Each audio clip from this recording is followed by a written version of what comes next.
question. The difference between the charter and the code, can you speak to that real quick?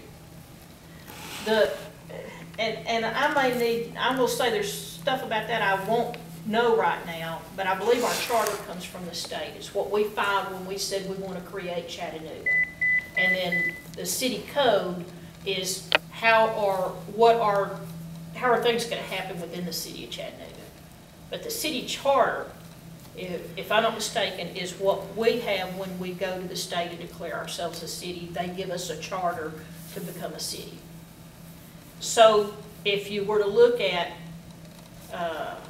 metropolitan government and say Red Bank decides, hey, it doesn't make sense for us to keep being our own city. It makes sense for us, I'm not picking on Red Bank, it makes sense for us to become part of the city of Chattanooga, we will give up our charter. So they will return their charter to the state and say, we no longer will be a city, so we're going to give up our charter. Can the city of Chattanooga not, I mean, is that a natural thing that if Red Bank gave up their charter, they would be automatically become part of the city of Chattanooga? Or they would have to vote to do that. They would have to say, you know, they'd have a referendum for their citizens. But they would vote to give up their charter to Correct. be part of Chattanooga. But does Chattanooga have a decision whether to take that property in? I'm sure we'd do an annexation if they requested. If they said we would like to raise an annexation, then we'd vote to annex them, then they would get to vote. I believe that's the way it works. So you actually could refuse to annex it? Yeah. I mean, we may not want it. It may be, if we look at it, we think, you know, there's not enough property tax revenue in there to put sewers in. To bring them up to our code, what we require, we would lose so much money doing it for so few residents. What's the little place over there, Ridgeside? Lakeside. Well, Lakeside's up in the county, but Ridgeside's Ridgeside, right there, yeah, off Brainerd Road, and I don't know how many homes are up there. I think around 200. But they are their own city, and they may. It's a tax haven. They hire East Ridge to do their police service. They hire a garbage company to come pick up their trash. They hire, I guess it's, I forget where they get their fire from. Maybe East Ridge. I think it's East Ridge. I think it is too. But they contract other cities to come in and do the services that they're required to have for their residents. And they're their own little city. But at some point, it might not make sense for them to do that. So they would give up their charter and vote to become part of the city. That one would make sense for us to take it, and it makes sense for them. But now, if they were not on running water and had wells in their yards, then we might not want them. For no more revenue than we'd get off 200 houses. That's kind of a general question, but I went over to the city and I noticed some places, like, you know, the sidewalks are dilapidated and crumbling, and you can't really walk on them, and the roads are like falling apart. And some other ones are like, and I was just kind of curious why that. That's an excellent question. Why that is the case? Because I feel like it's not like there's a lack of people in different areas of town. So I'm just kind of curious, why is this big disparity in infrastructure? Thank you. There are some areas of town that qualify for federal grant money that allow us to put sidewalks in and do infrastructure. And normally those are areas of the city where you have lower income, or you may have more minority population. And they can qualify for a CDBG grant that we get once a year from HUD. And we get, I think this past year was over $3 million. And we can look at the neighborhoods that qualify for that project. The neighborhoods in my district don't qualify for it. So I know I'm not going to get a sidewalk out of it. But most of them are inner city, and they'll be able to put the sidewalks in, do the nicer infrastructure, so that's great. So sometimes you'll drive and you'll see beautiful new sidewalks, and you go out to Hickson, and some of our older sections out there, the roads are literally falling apart. We've got a lot of creek bed out there, and the roads are sloping to the creek, and some of those roads are just not almost drivable. And so the city will then have to see if we can get a grant If we can't, then the city has to put the money back to build that road and that sidewalk, and that has to be planned years in advance. And then they pick projects based on traffic, how much traffic is on that road, pedestrian. Now, there's also grants available near schools. It's called Walk to School. And so if you've got a school, they'll give you so much sidewalk. There's a grant that will give you so many feet of sidewalk. I think it's within a mile of the school.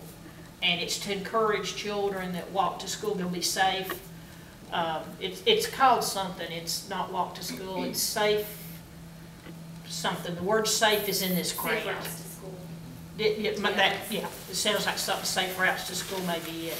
So sometimes because of where it's located or it's got a school, it may qualify to get additional money in here that allow us to put that nice sidewalk in and do the infrastructure. And then if we know that we're gonna have major building in that area like we did for VW, obviously a lot of infrastructure went in out there to be able to allow the traffic flow of employees to get in and out. And it's still ongoing. Bonnie Oaks is still in the process of being widened. So priorities come into what else is driving that as a need to be updated for the infrastructure. And then some of it is, hey, this one's an easy one because it can qualify for this grant, and we can go ahead and apply for the grant and get the money and do this right away. And just follow up on that, how would, like if I live on a road that, I see something wrong and I want to go about getting that. If it's a pothole, you call 311. Well, yeah. And we've got folks that go out there and do that daily.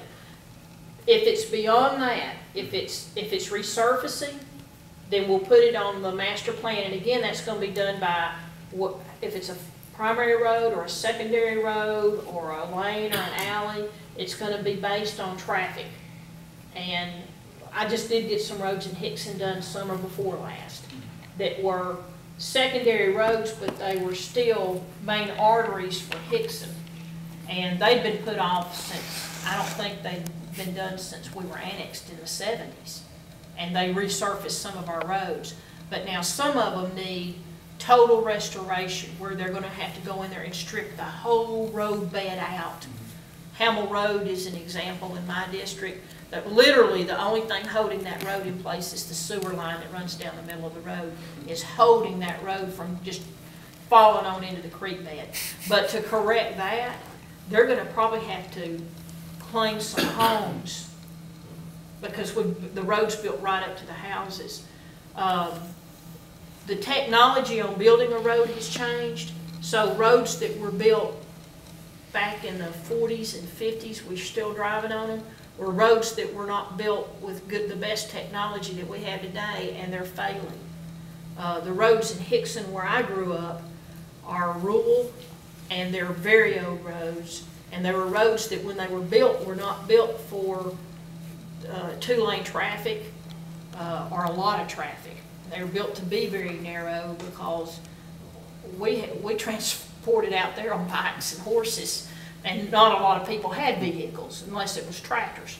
And the roads were built for that, and we're still driving on some of those roads. So those roads, the whole beds have to be stripped out and redone, and those are the ones that are waiting on the money to do it. I used to live on Atlanta Drive in Hickson. Yes. I lived there for about 6 years, I think, and we had really crappy roads when I went out there, and I couldn't ride a bicycle on it, couldn't ride a skateboard or anything. And I remember my stepdad, he went around the street and got just about everyone on the street to sign a petition to have the road redone and stuff like that because it really needed it. It took him about 3 or 4 years or something like that to get it finally done. And when you guys did, you ended up putting like tar and some gravel on it. We did a chip seal. Yes, it was really bad. We were really unhappy with that too. I was wondering where that money came from, because that's not, it's sort of near a school, but we're not allowed to walk to school anyways. But I was wondering where the money for that infrastructure came from, if you No. The money for the chip seal or the The sidewalks? we didn't have sidewalks. It was just the chip Yeah. and seal and. Yeah, that came out of our regular operation budget. Yeah, I was just wondering. Because it wasn't a capital project. Mhm. Capital projects are projects that are gonna be very expensive, but they're gonna last a long, long, long time. But that was a repaving method that they were trying at the time. Yes. It didn't work well. And fail. And my business was located out there on Memphis Drive. Okay, I probably know what you're talking about. And they redid all those roads up and down there. Yeah, you eventually went back over it with real Yeah, because concrete they got and so stuff. much complaints. Yeah. But they did Norcross Road the same way at the same time, and Mountain Creek Road the same way at the same time. It was an attempt at getting a cheaper way of repaving the road, and it just didn't work because, and it's the old tar and gravel that when I was a kid growing up, that's what they did to the roads. They threw Yeah. tar and gravel on them. And it was old tar and gravel where if you ride over it, it pops you can hear tar going all over your car and getting pitted with the gravel. Believe it or not, I know this is gonna break your image of me, but I rode a motorcycle, and when they did that chip seal, you couldn't ride a motorcycle on Norcross. I mean, it was just like, you know how gravel will just take the tire, and it was dangerous. And so I couldn't ride my motorcycle where I wanted to go out in Hickson until they fixed that. Is that why it Now, I took so did long? break my image with you, didn't I? Is that why it took so long to get that road fixed though? Because it takes a while to get the budget to Yes. allow little Yes. roads. And things you're in a like that. priority with all the others in the town. Now, during that time, we were diverting money from roads and putting it over in sewer and water runoff and spending money. We were literally robbing Peter to pay Paul. And so roads got way, way, way, way behind. And we voted 2 years ago to do a water quality fee that hadn't been increased since it was first brought about back in the early 90s. And we increased that fee significantly. Things like and everybody was upset that we did that, but we did that so that water quality would have its own funding and budget, and we quit stripping money out of roads. So now we've got a better budget for roads, and we've appropriated more for roads in the last 2 years in budget than we have in a number of years. That's good.